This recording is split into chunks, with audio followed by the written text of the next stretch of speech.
So Anna has this happening, and then I have the camera of just like I was stuck behind the zebra because it was like a narrow road. They're kind of dangerous. Like you could get Yeah. they're quite Yeah. big. It's like bigger than a horse, and they'd kick you. Anyways, so I just have a 30-second video of me riding you at threshold facing. behind the zebra. Yeah, That's so like good. probably like 10. Oh my god.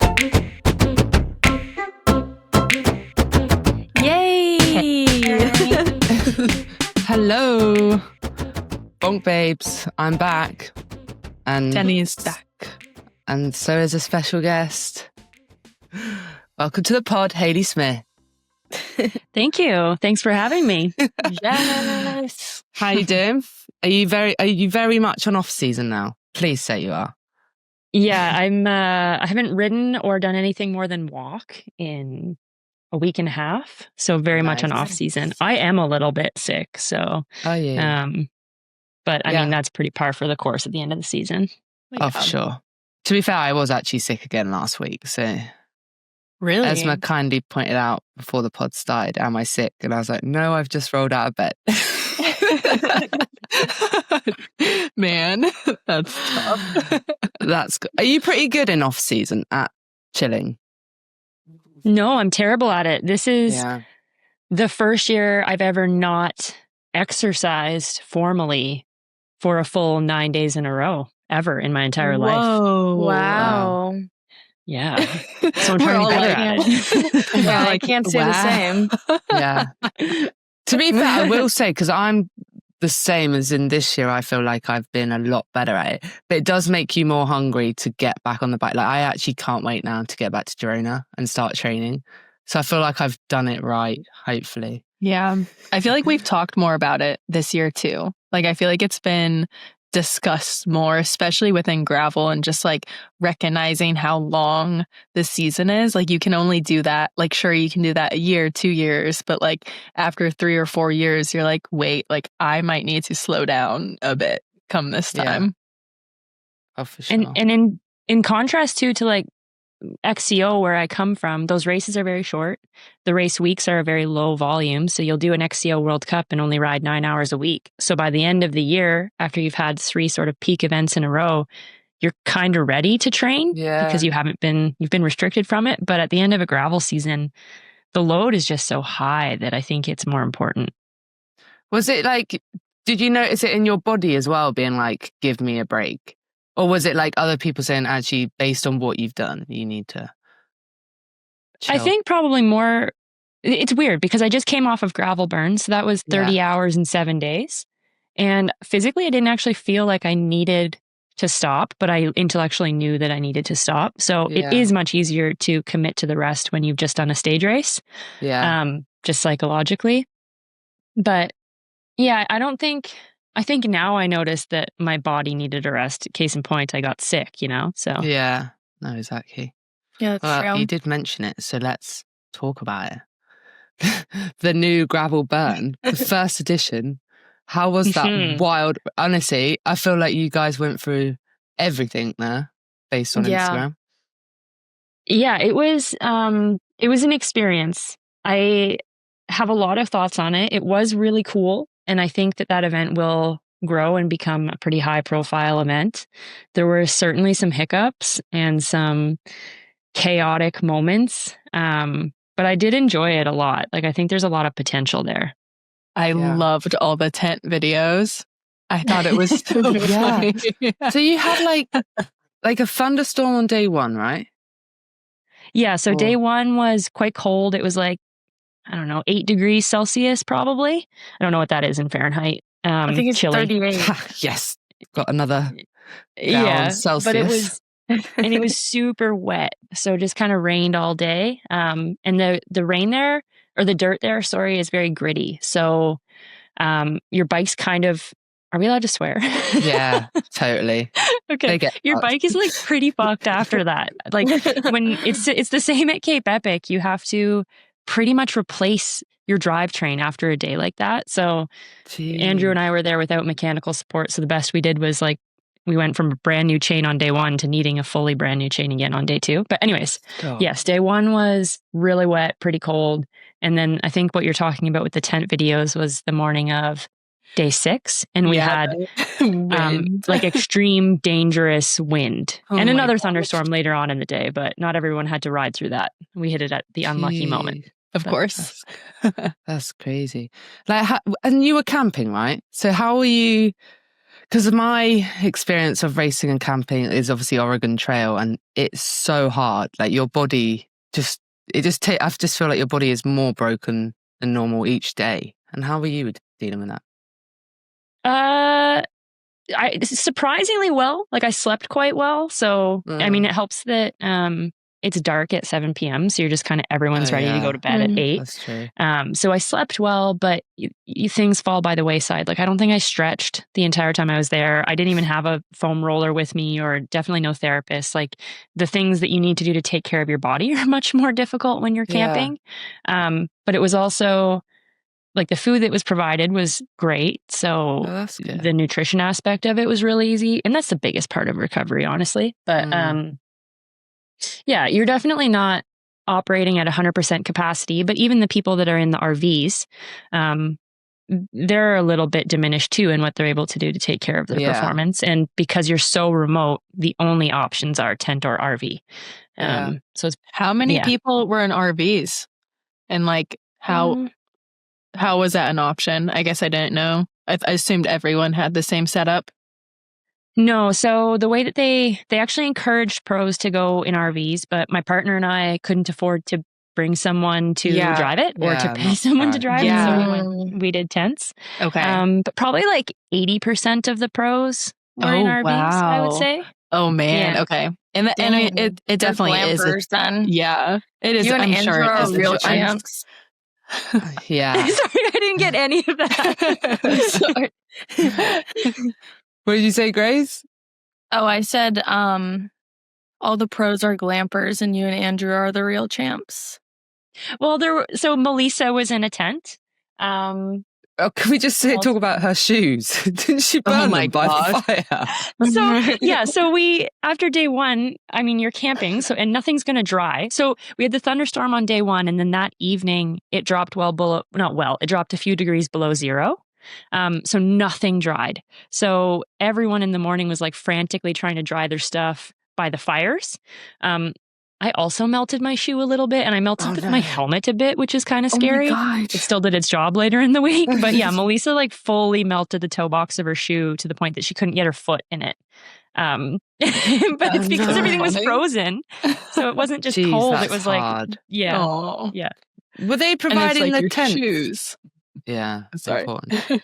That's okay. Yeah, so they have, I think they probably have 2 or 3 full camp setups. So we moved every day except for one day, and you arrive at the next location and the tent village is already set up for you, and your bag is theoretically sitting at your tent. The pros arrive pretty early, so sometimes their stuff hasn't made it yet.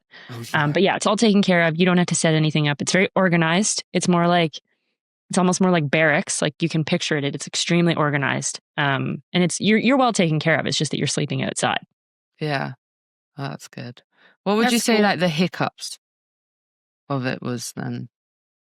So the hiccups were probably related to weather.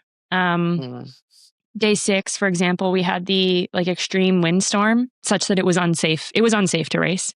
But I don't think they had an adequate plan to deal with that. Like the pros, we kind of brought our concerns that we felt that it was unsafe, but they were reluctant to listen to that or to make a decision based on that. So there were some hiccups about whether or not we should actually race or it should be neutralized. And then it ended up being, okay, well, you're going to ride the first 40K to get to the first aid station. That section will be neutral, and then we'll start the race where it theoretically will be less windy. But that didn't really pan out because 40K is a long time to ride neutral. So the paces were kind of weird. There was a significant crash. It was really scary, actually. Andre Frischneck went down in a crosswind on a descent, and he was knocked out. So oh my God, there was a very scary 20 minutes where we kind of thought that he was no longer alive. So that was really scary, but he was fine. He has a concussion and a broken collarbone. Anyway, so that whole thing was just a kerfuffle. And then but the reason is because we had to get to the next camp. And so there's no way to get hundreds of people there without riding. So no matter what, we had to ride the 145K. And then anyway, so that was the biggest challenge, I think. And then later on in that same day, we got stuck in a really intense thunderstorm, such that there were no Mississippis in between the lightning and the thunder.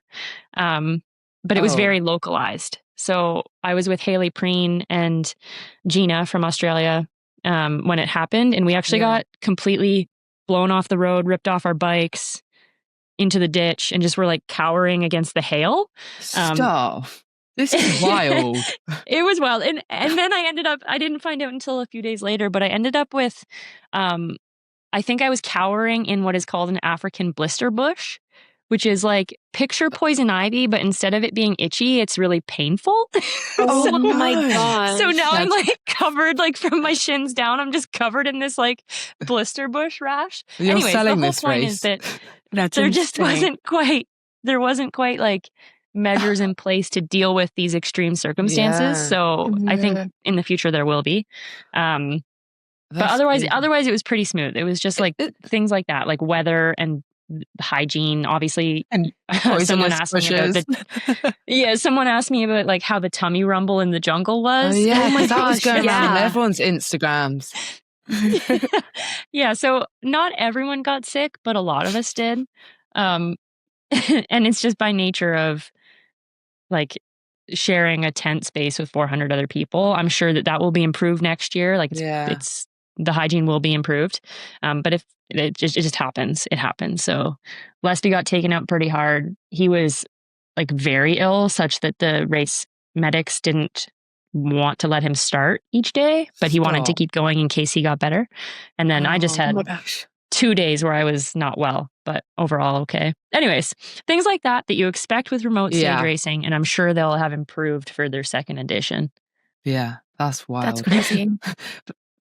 What about the actual racing? Because I know you got obviously a couple of podiums, and then I know you went all in to risk it on the last day. Like, talk us through what the dynamic was like in the peloton and stuff. Yeah, so the first day, it was an interesting selection of routes. The first day was twice the amount of elevation gain as lost, so it was definitely a climber's day. Yeah. And Ashley Moolman-Passio was racing. So for those who are not familiar, she's a road world tour rider. She's known as a climber. So it was pretty much full gas right from the gun. That first initial climb also went past Ashley's parents' home. So there was like, lots of extra lore there for her. But it was like full gas. Like Melissa and I both set lifetime best 10-minute powers up that first climb on day one. You're like, here we go. Yeah. Like it was fueled by a concoction of Red Bull, bicarb, and coffee. So anyways, but full gas. But then it would calm down. So pretty much the entire week, there were maybe 8 of us who would be, or a core group of 6. And then there would be 1 or 2 people who made the selection each day. And then it would race the climbs, and it would be pretty cat and mousey on the flats.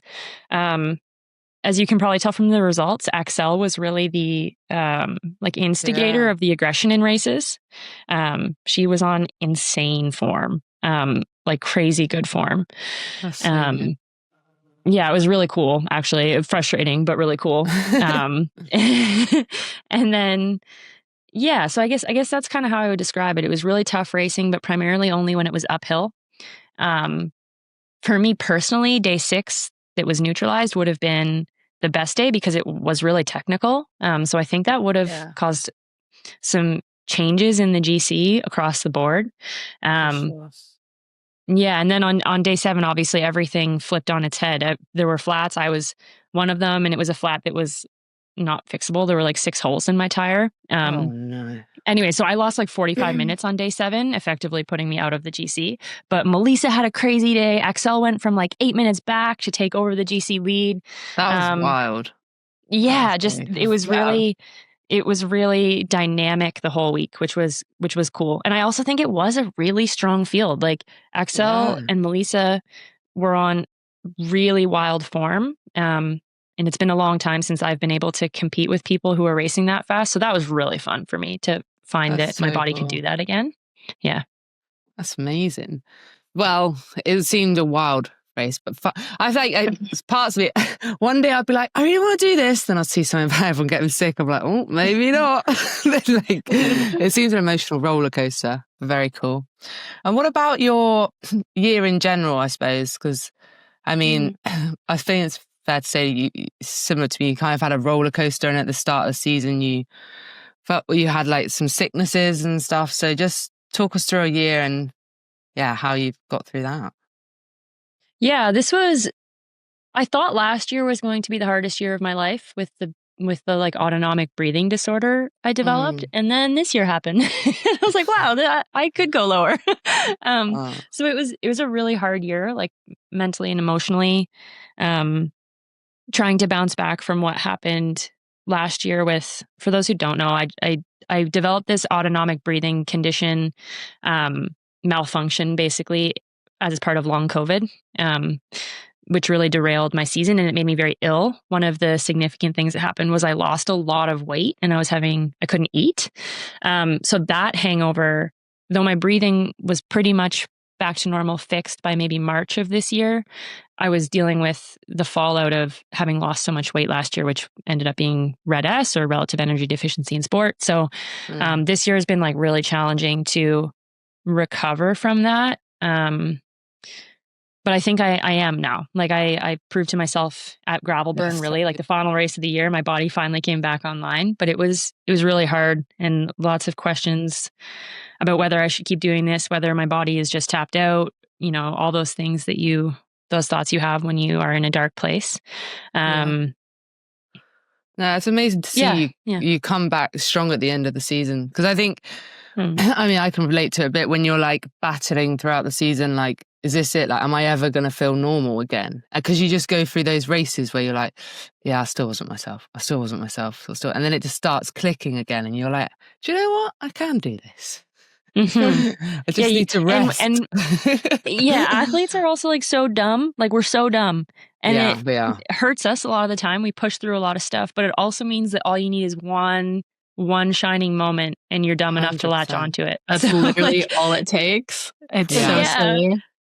We're easily fooled. I would have quit. I would have quit a long time ago, but what steps do you feel like you've had to take this year to like really, like what were your main things you're kind of telling yourself over and over again after all those races and just like fighting and clawing back to like get back to where you felt like yourself? What did you have to tell yourself to get through this year and those hard, dark, low moments? I think a lot of things. There are some practical, like actionable things I did with my training and my health that really helped. So, for example, I started working with a dietitian who basically flipped how I ate on its head. That's crazy. Yeah. Yeah. Like, and it's been so helpful. So helpful. Like I think I'm fully out of reds. I honestly, my entire life, I've probably been I know I've been under eating, but specifically under eating carbs by a huge amount. Me too. So she's helped me like really change it. And it takes a long time to see that, but I think I started to see the benefits in maybe August. So that was one specific thing. I'm trying to be and continually have been trying to be really diligent about rest. So changing that in my program. And then in terms of like the thought processes, that's been the hardest part. So I'm pretty open about this, but I've had depression and anxiety for most of my life. I was on antidepressants and came off of them in March, actually. And I think that was a mistake, but I did it because I was having trouble seeing what my body was doing, because antidepressants change a few things with like HRV in response to training. So it's almost like how people will often not take hormonal contraception because it masks what the processes are going on in your body. Anyways, so I came off of them and that added to everything that was quite challenging about this year. So lots of introspection, I think, and continuing with the kind of like mindfulness practices that I've established. But a lot of it's not conscious thoughts. You just have to keep telling yourself that it will change. Like nothing is forever. It will change. So you just have to get through this. And for me, like I have those visual reminders on my bicycle, like in my training zone in the basement. Those are like, I have those very visible and present. And I think that just helps you. You don't always have to believe it. You don't have to believe what you're telling yourself, but you have to feed it to yourself pretty often. Yeah. Mm-hmm. Yeah, that's amazing. I feel like I personally, I mean, obviously I got to know you like during the first year of Lifetime, but I feel like your attitude from the outside like has changed a bit towards it, and like you don't beat yourself up so much if something doesn't go. You're definitely better at understanding like what your body's gone through and that it's a process to get back. And I think maybe that's why it's so nice to see you feeling so good again. Because I know it's well, thank you. I know it can be a journey, and that's like the pro and con of being an elite athlete. Sometimes you just mask it, and you don't want to accept that something isn't quite right. So it's really cool to see. I think too, like it always feels like when you're in these periods of time, it feels like it is so bad, but it can always get worse. And as low as I have felt this year and as bad as it's felt, I know it could get a lot worse. Yeah. Exactly. So I think I don't say that to belittle what anyone or myself goes through, because I think it's important to allow yourself to feel like things are really hard and shitty. But it also just gives you perspective to notice when it's nice and when it's good. And so that's been really helpful. Yeah. And you will probably also realize that actually health is the number one priority over everything. And it's so important to look after it. I still struggle with that, because I think if someone told me that like you can either be healthy forever and never be fast again, or you can be fast tomorrow, but you're going to be unhealthy for a really long time, like I might still pick this. I get that. Health is the foundation. Like even if you don't value it as much as racing fast, you won't race fast without it. I think it's about, so that's been, it's about getting the balance right so that actually you can perform year on year. Like I think even if you look at Lotte Kopecky in the peloton, like last year in most of the races she was untouchable, and then this year I know she's had a back injury and stuff, but like you do see it a lot in the World Tour peloton as well, that like I think Demi Vollering spoke very honestly. She was like, yeah, I'm not as lean as what I was 2 years ago, but I am healthy. I am getting back-to-back results, which is super important as well, I suppose. But yeah, cycling is a wild sport. Yeah. And it looks so different for everybody, right? Like that, like what you're eating and like what you're mentally doing and tuning into, it looks so different for everyone and how it transfers to performance. And it's a comparison game. So doesn't help. Especially with like, I find it really challenging with social media, obviously. Like when I started my cycling career, Instagram didn't really exist yet, which makes me feel really old. But like you only saw what you did. Like you only saw your stuff. So, but now like you can see everything, and it's so easy to compare yourself. And I do that all the time. But anyways. Yeah, I'm sorry guys, my internet is a bit shocking. Oh, it's okay. It's okay. Have you ever, Haley, like deleted Instagram, or have you had troubles with Strava comparing yourself? Because I know like a lot of women have deleted Strava because they don't like comparing themselves, or like hiding their metrics on Strava because they don't want other people to see. Have you ever done any of that stuff? I have a time limit set on Instagram for the day, so I'm only allowed 5 minutes, but most days I ignore that. What? Like I probably hit ignore limit like 45 times a day. Okay, but it's there so that like when it does feel toxic, it's like enough of a check that I'm like, oh, okay, stop.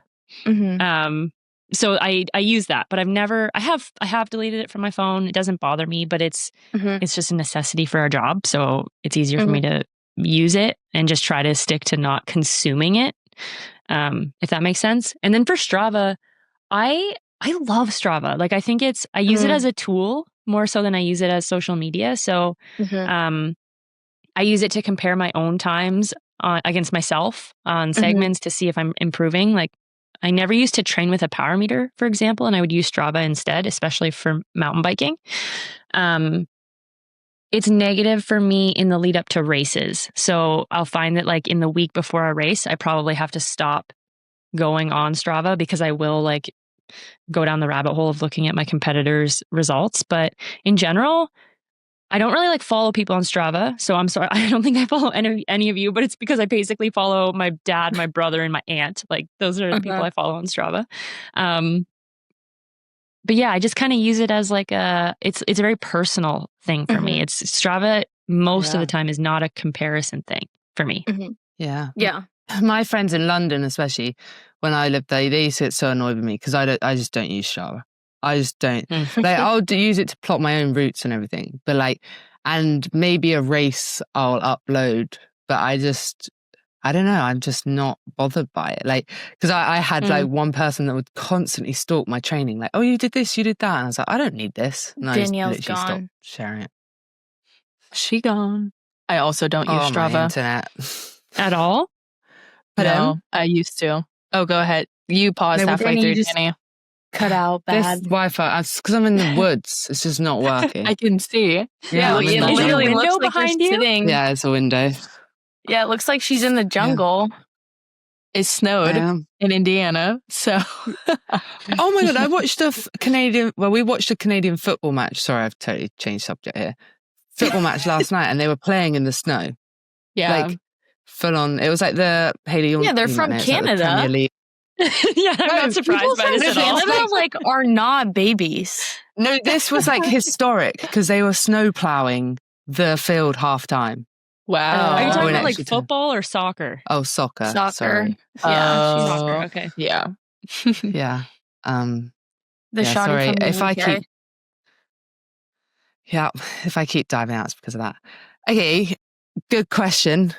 Next year, what are your thoughts on all these series? Because there has been so much drama There's about too gravel. many Gravel, Earth, and Lifetime Oh. Grand Prix, right? Are you asking if I did that? Yeah. No, I did Grand Prix and then sort of. I think I only did one Gravel Earth event, maybe two. Okay. But next year, I mean, we'll find out who's in the Grand Prix tomorrow. And honest to God, I'm not optimistic. Wait, literally tomorrow? That's like such a quick selection. Yeah. Wow. Well, they said they will notify people tomorrow, and I have never been more pessimistic in my life. Like I feel very confident that I'm not going to get in. Really? So you did apply again?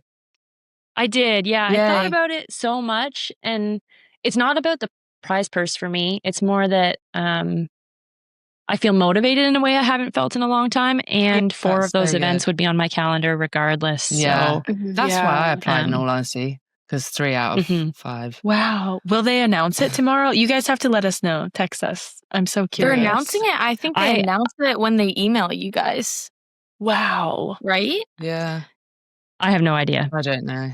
Oh. That's exciting. I'll be on a plane, so I won't even know. Are you kind of holding that loosely, Haley? Are you like, are you not basing your whole, I don't know, how do you feel if you get in or don't get in about that? I'll be pretty sad if I don't get in because it feels like a reflection of your potential. Right. So I'll probably cry if I don't get in. But it won't change what my approach is next year. Like my personal key events are Cape Epic, the Traca, Unbound, and then I'll take kind of like a mid-season break. And so when I say key events, those are like peak where I'm aiming for a peak physical performance. And then the championship events later on in the year. So I'm toying with the idea of doing both UCI Gravel Worlds and UCI Mountain Bike Marathon Worlds. Nice. So cool. So those would be like my next goals. So like season 1 and season 2. Yeah. Love that. What tracker distance would you do? The 360? I have signed up for the 360, so I need all the advice I can get. For sure. I think he's changing the start of it, which is quite cool. But yeah, I mean, you should come over and we'll show you the mountains. You'll love the course because it's got some pretty fun downhills in it. But to be, I don't know if you've seen on, Joe Laverick did a very good article about the Gravel Earth series because I don't know what they're doing. I know they announced it. I'm very confused. Like it seems like as is everyone. Like, Wait, what Wait, did what they happened? announce? Yeah, I missed Yeah, this. I'm So- lost. And I don't They've have an announced the Instagram time limit. series. I should know this. And I mean, I do love Gerard and Chris, the organisers, but like, for example, there's Unbound, and then 1 week later there's Rancho. Oh, 1 week later, okay. so 1 week later you've So got to conflicting. get back from Unbound to Spain to do Rancho, but then Oh, the next no. Gravel Earth series is in the US. Oh no. So it's like Lost and Found. So normally, I mean, obviously you Yeah. can skip that, but the point system is like, I think maybe Rancho's the same as Lost and Found, but it's just and sorry, Hayley, you go. Well, my perception, not knowing the organizers, is that they're trying to create a Lifetime or Gravel Earth like a scenario. Yeah. Yeah. But And I think that's very deliberate. It's very deliberate date choice. And I think it's to try to pull people more towards the Traca and Rancho and less towards Unbound. The problem with that is that the Gravel Earth will never match the prize money. So obviously all the athletes are like, well, what are we going to get from doing this series if there's no prize money? Like, you don't, like the Tracker, you don't need, maybe they'll change it, but you don't currently get any prize money, even just at the Tracker individually. So that's what a good thing they should do, and put up some money for that. But then I think like there was the Rift, but now that's no longer in it. But then they've gone and created their own race within Iceland. So now they're upsetting organisers. Because like the Rift was like, this is our race. Now you're putting a race in Iceland 2 weeks before it. That's a lot. Yeah. That's what I can't wait to get to Girona and be like, so what's happening? What is this? Let me know what you find out. Yeah, I will. I will try. Wow. But yeah, so it's like, because like the same thing, it's like, well, if I don't get into Lifetime, I'm like, in all honesty, I'll probably still just prioritize the US, like the races I want. Like for me, there's no reason why to prioritize that as a series of Gravel Earth, because the final's in Belgium, I think, as well. I mean, maybe they'll show Belgium in a different way. What's is there overall series money? Well, last year, I think it was like, basically you'll get less. Like, Lifetime this year are giving up $2,500, I think, even if you just complete the series. Yeah. Whereas I think Gravel Earth, if you win it, you get 3,000 maybe, and then it goes down. I think in my experience, sponsors have a pretty decent bonus for Gravel Earth overall. Yeah. So that could be a motivation for people too. But yeah, the prize money is obviously not comparable. But that's what I think. This is why I'm like, why didn't you just hold off and announce it with what prize money you're going to do? Because currently everyone's just moaning about the events. But it's like, if they're then going to put up and be like, hey, we're increasing the prize money, because I think what they're trying to do is keep gravel inclusive, which I totally respect them for. And obviously, like, I don't know, yeah, us pros definitely still bring the money because we pay for our entries and everything, but they want, to make sure it's inclusive to everyone. So that's why they're like, that's why we've done Rancho the week after Unbound, because it can't be all about you, which I get. But at the same time, I know we also bring a lot of people to events. So it's hard. I just feel like everyone's fighting against each other rather than working with each other. This is like, there's lots of arguments to keep the UCI out of gravel. But this is one of the arguments for having an oversight, like a unified body. Yeah. I don't think that's necessarily the way to go. Did you guys but it is a hear benefit of having one person. Did you guys hear about UCI trying to like ban riders, like UCI registered riders, from doing unsanctioned events? So like they wouldn't even be able to do like Unbound or Leadville. Oh my gosh. They tried this once before. It hasn't been put through yet. It's That's just insane. like, yeah. Why would they threatened because the UCI is money driven and they want events to pay to be sanctioned, basically. And they want to have control over what the discipline looks like. They want to control what the rules are and how it's manifested. But they did try to do this before, and specifically they were kind of targeting the Epic Ride series. So there was this threat that they wouldn't let any of the mountain bike pros race Whiskey 50, or when it was or like Carson City. I can't even remember what they all were. And it just never panned out.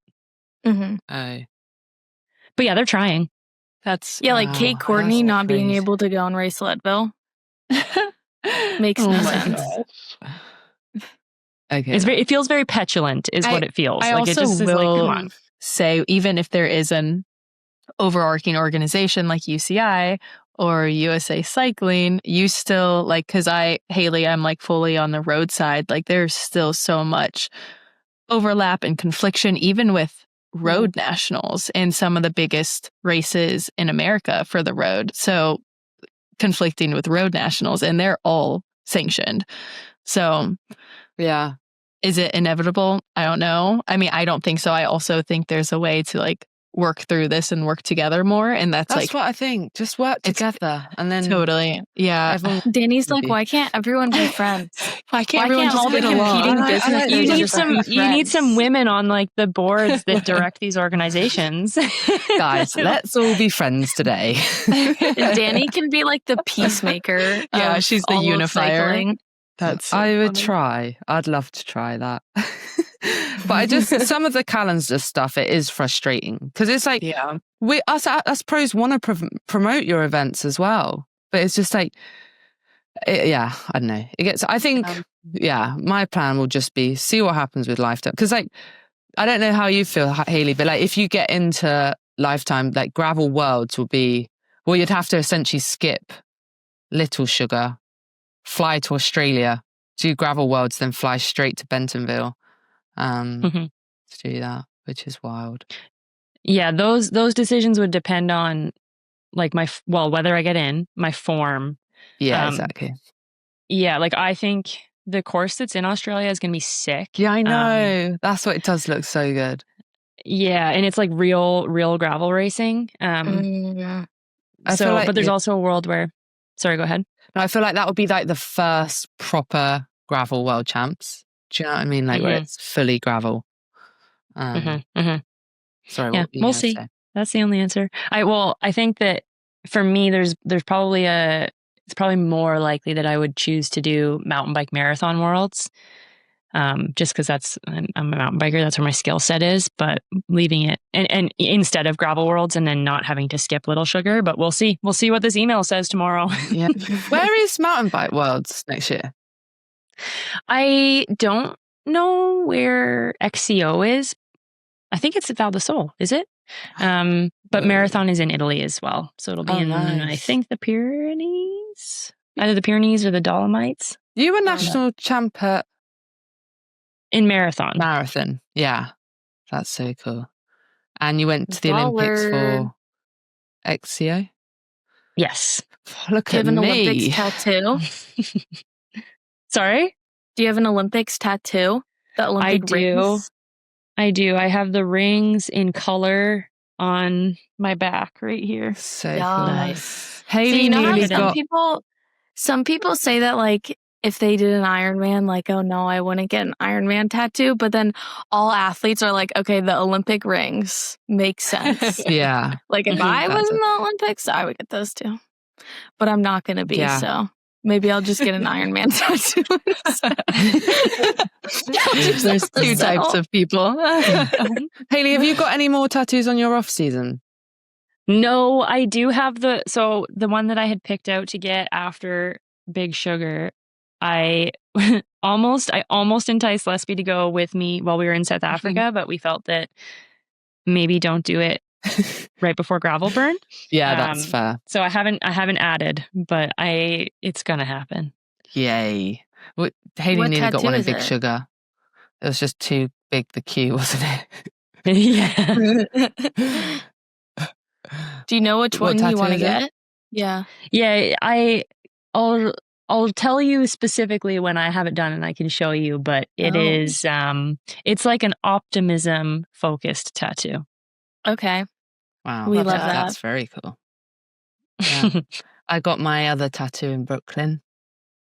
Yeah, that one's a Can you show us? Is it in a place where you can show us? Yeah, show the pod. So I had a really bad tattoo, and then he covered it with it's big. I can't even tell what the it's cover a vase. He did so good. Yeah, so there's a That's bad cool. tattoo under that. But basically, he contacted on Instagram, like, can I have a Bonk Babes sticker? And then I saw he had a tattoo parlor in Brooklyn, and I was like, hey. Can I get a tattoo? Yeah. Tattoo sticker trade. He's such a legend, guys Simone. traded a tattoo for a Bonk Babe sticker? Yeah. No, he Like, actually. Well, no, he just gave us. He literally gave us like 50% off for a Bonk Babes sticker and t-shirt. Oh, that's amazing. Brad got a massive tiger. I mean, we both got massive tattoos.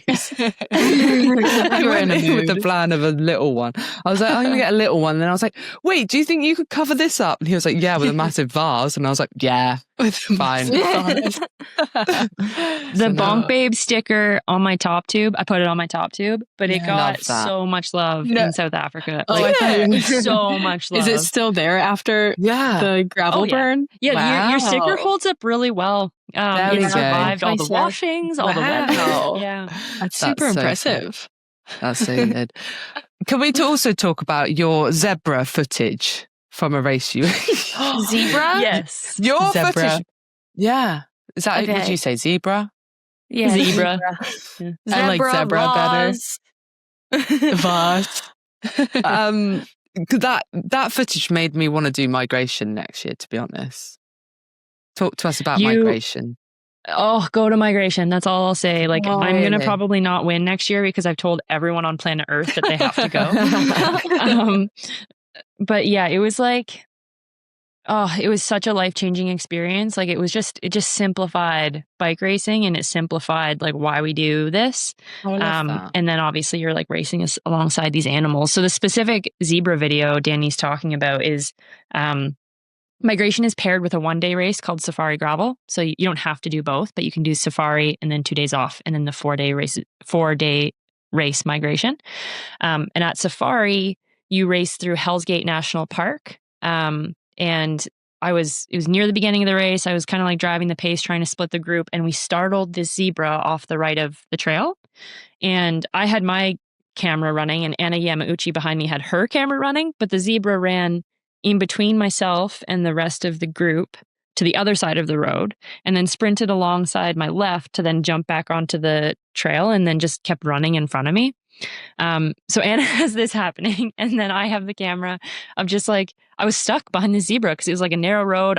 They're kind of dangerous. Like, you could get, they're quite big. It's like bigger than a horse, and they'd kick you. Anyways, so I just have a 30-second video of me riding at threshold behind this zebra. Yeah. So like good. probably like 10. Oh my gosh. I would be so scared. But do they have like people on trucks? Like, because what if a lion was like on course? So at migration, they employ local people to ride bodas, which are like little motorbikes, and they kind of escort and are around the race at all times. So there will be, some of them are photographers, some of them are escorts, but you're never alone. So you're never like unprotected. And then they also have a game helicopter that's circling all the time. So migration doesn't employ the helicopter for footage. It's only for safety. And it would be to scare predators away, or to scare, like, elephants, for example, can be quite dangerous because they'll charge you. So, if the game copter is around you, that there's something cool pretty close. You can tell you're from Canada because you just say that so casually. Yeah. And you're used to just seeing like cougars and bears and stuff. Whereas I'm not used to seeing those things, but I certainly have seen those things. Yeah. I would literally cry. Like, if a cougar came up to me, what I'd do. Attack. You think that, Grace, but like in the footage, you can just hear me. The Insta360 captures audio too, obviously. And the whole time I'm running with the zebra, I was going hard enough that I couldn't speak. But when we intersected like a tower of giraffes, and they ran across in front of us, and the whole time like the audio was like, holy shit, guys, this is so cool. Is anyone else seeing this? Look at these giraffes. Okay, and it's just like an endless stream of consciousness. Grace, you have to go to migration because I think this footage would just be gold. The sound bits would be unreal. Yeah. Oh, it would I'll be there. great. Oh. No, I think what were you saying? I was just saying if Grace went there, it would be funny. But I think I will do it next year, maybe. Just, I know Are you our going to ride a calendars zebra? aren't packed enough. Yeah, obviously. That was a tattoo you were going to get. I did want a zebra, but then, so the tattoo that I got on my arm this summer has a nod to Africa in it. So I wanted something, I decided something different.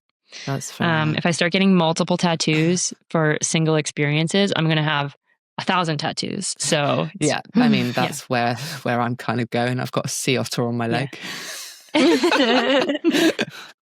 But if you do come to migration, definitely mountain bike tires and consider suspension.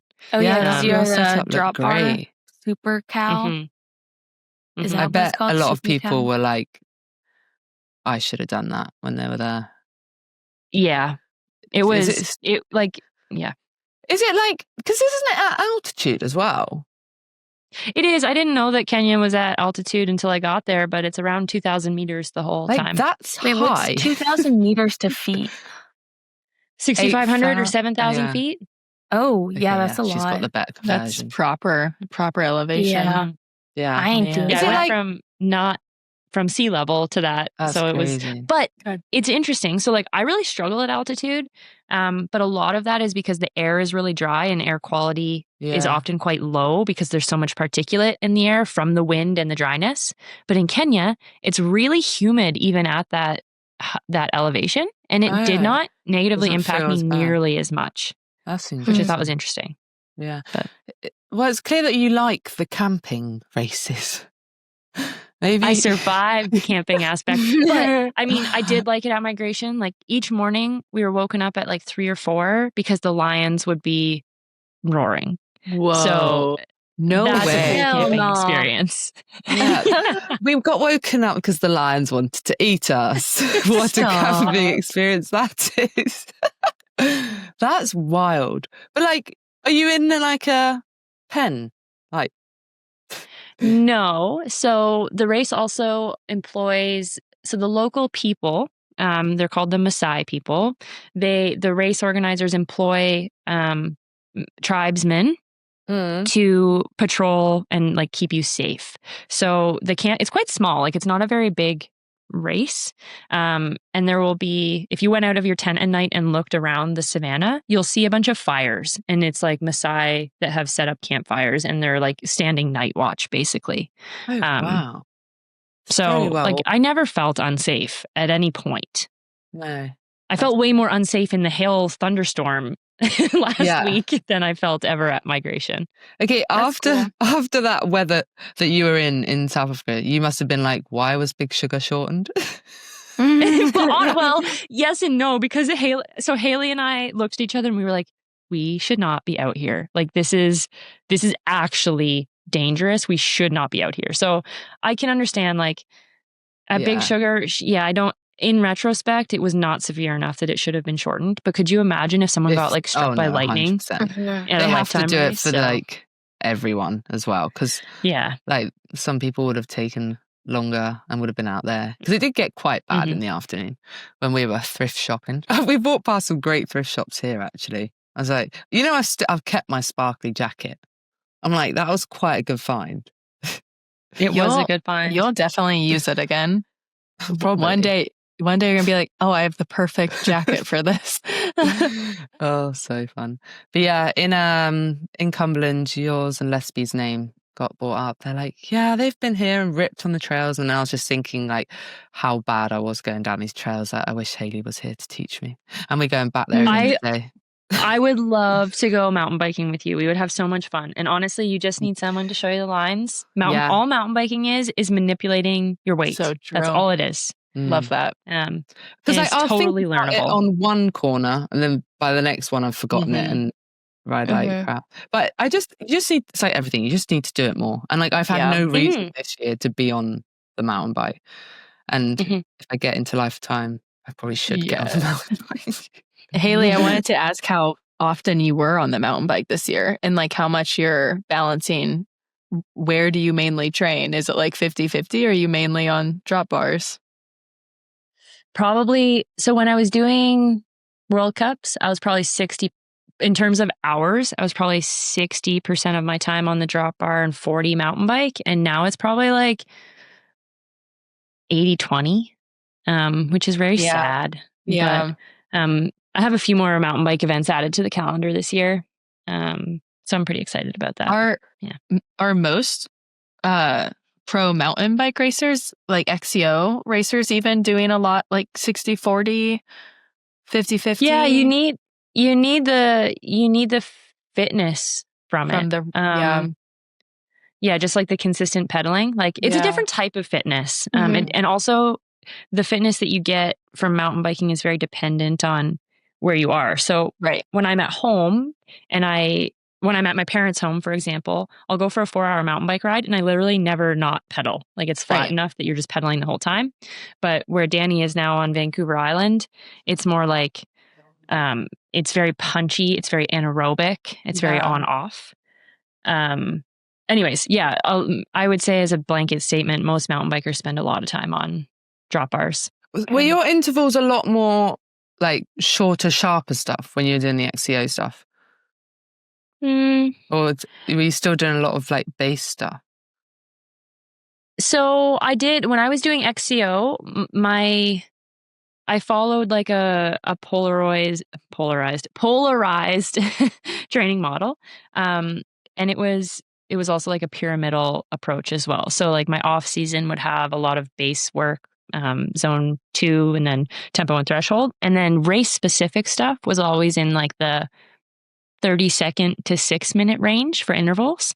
And my coach and I never talked about zones so much. We just knew that the effort to give was prescribed based on the duration of the set. So if I saw, for example, 5 times 2.5 minutes, you know that it's just as hard as you can possibly go. But if I saw 4 times 15 minutes, then you just know that it's like you meter your effort. But most of my threshold work when I was on the mountain bike was on trails. So the power was always quite low. Normalized was quite high. But it was more heart rate based. And then now I do a lot more. Well, that's probably the biggest difference actually, is that now my intervals are on the road or on gravel. And before, almost all of my intensity was on the mountain bike. Yeah. Whoa. Okay. That's crazy. That's interesting. I mean, I can see just doing the little bits that I've done here. Like, it's also about being efficient on the mountain bike, isn't it? Because I was wasting way more energy than everyone else just because I haven't got the skills. That's the biggest difference is like at Little Sugar, it just, even if it's not really technical enough to split the field based on skill, but the energy expenditure is so much less if you're just comfortable and familiar with it. And also that's just 4 hours of single track, right? So mentally it's just exhausting. Yeah, that's a big part of it. Like decision fatigue is what it's called. And for example, like I just brought up my parents' home trails. They live north of Toronto.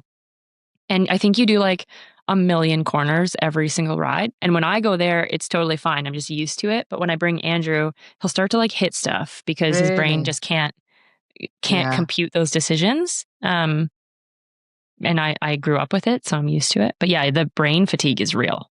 Yeah, that's why I feel like I can't mountain bike that long. Like I can mountain bike for max an hour, and then after that, I get bikery. I made that word up. It's like hangry. You get what? Bikery. Bikery. It's like hangry, but you're bikery, and you want to get off of your bike. I like that word. Usually, if I get to that point, I'm usually in tears. So you'd have to combo like sad and biking. I think I've cried on like almost every single mountain bike ride. Unless I'm like with coworkers. You uploaded a video that I barely know. Grace, that video of you the other day was great. Yeah, I did cry on that ride. Yeah. Yeah, it was very good. And I fell over 3 times. But apparently my like suspension was set up wrong, which I don't know how that works. But every time that I would like hit something, it would like donkey kick me off of my bike. Oh, yeah, that's not set up properly. Yeah, because I rarely ever ride my mountain bike. And since my boyfriend and I do long distance and he's the bike mechanic, I'll just have him work on my bike. But I never ride my mountain bike, so I never take my mountain bike to where he lives. So he has it now, so he's going to fix it for me. But yeah, that was most of it. I like literally would go over a log and then just get like bucked off my bike. You probably just had no air in your suspension. Yeah, I don't know what was happening, but it's suspension can like seriously, it can make you feel like you're the best rider on the planet, or it can make you feel like an utter novice. And it's just because of how, if you have it set up improperly. Wow. But once you do set it up, it's nice. My toxic trait is that I have that little like clicker thing that like you can open it or like pedal or lock it out. Twist lock. Yeah. Twist lock. Yes. Because your girl is too broke for flight attendant. And I always leave it in like pedal mode, and then I'll be like mountain biking, and then I'll be like, oh, that was hard. And then I look down and I'm like, wow, it wasn't even open the whole time. Good job, Rookie Gracie. mistakes. But you're learning. It's all about learning and improving. Okay, so we'll all go to migration next year. We could do. There we go. Incredible. We could do. I'll be like a Bonk Babes live pod in migration. I'll be the water boy. So Grace far, you've locked in for riding a zebra alongside us. Yeah, I'll honestly get in one of like, those cars.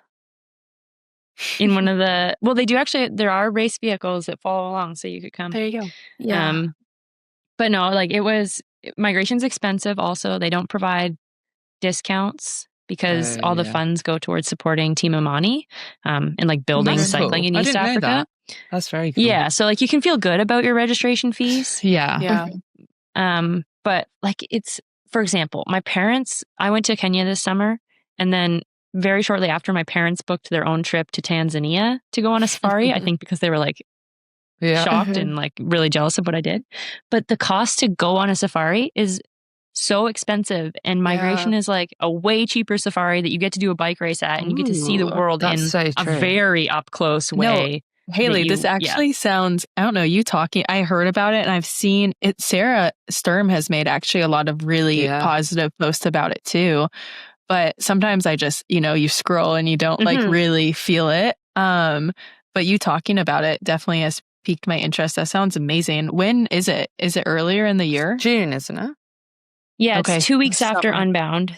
Okay. Yeah, so I think Safari, so the one-day race is I think on the 13th, and then migration would be the 15th or the 16th to the 19th. Okay. But the logistics are also really easy. Like it's basically like a package. So you don't really have to plan stuff on your own. Yeah. Anyways, yes, package 10 out of 10 recommend it. With a bit of fatigue. Perfect. A bit of TSS. A bit of TSS. Yes. But you have to plan early enough that you can get your vaccines. That's something I tell people too. Interesting. Yeah. And make sure your passport's up to date. Yes. Haley should be getting commission for everyone. Use code Haley Smith. Love it. Well, thanks so much for coming on the pod. I mean, bye. She was done. Yeah. Danny's like, I'm done.